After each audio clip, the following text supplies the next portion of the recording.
আসসালামু আলাইকুম। আমি মোহাম্মদ মাহমুদুল হাসান। আমি আপনাদেরকে ক্রসেট মেশিন সম্বন্ধে বোঝাবো। আপনারা যেটা দেখতেছেন এখন সেটা হলো ক্রসেট নিটিং মেশিন।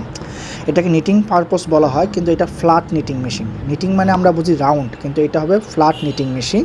এটাকে আমরা ক্রসেট নিটিং বলি বা ক্রসেট ইলাস্টিক মেশিন বলি। দেখেন এখানে মনিটর সিস্টেম দেওয়া আছে, যেটার মাধ্যমে কত স্পিডে সে ঘুরতেছে, কত মিটার বেরোচ্ছে টোটাল শো করতেছে। আবার এখানে একটা সুন্দর একটা ডায়াগ্রাম দেওয়া আছে কতটুকু কারেন্ট লাগবে সেটা বোঝানোর জন্য, বা ইলেকট্রিসিটি কতটুকু খাবে।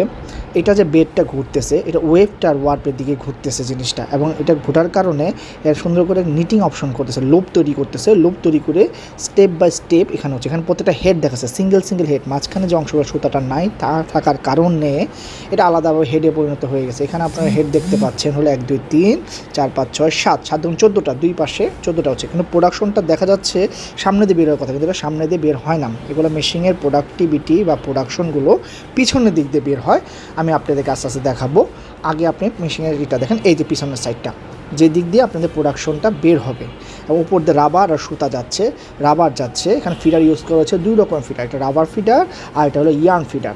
ইয়ার্ন ফিডার দিয়ে ইয়ার্ন ঢুকতেছে, রাবার ফিডার দিয়ে রাবার ঢুকতেছে। হওয়ার পরে এই একটা ট্যাপ বা স্ট্রাকচার তৈরি হয়েছে, যেটাকে আমরা ক্রসেট বলি, ক্রসেট ইলাস্টিক, যেটা আমরা ইনারে ইউজ করে থাকি। গার্মেন্টস সেক্টরে ইনারে এটা খুব চাহিদা এবং এটা লাগবেই, গার্মেন্টস এটা ইউজ হচ্ছে। এইখানটায় সুতাগুলো আসতেছে, দেখেন এখানে বিমের মাধ্যমে সুতা আসতেছে এবং কোণের মাধ্যমে আসতেছে, আর উপর দিয়ে যেটা আসতেছে সেটা হলো রাবার।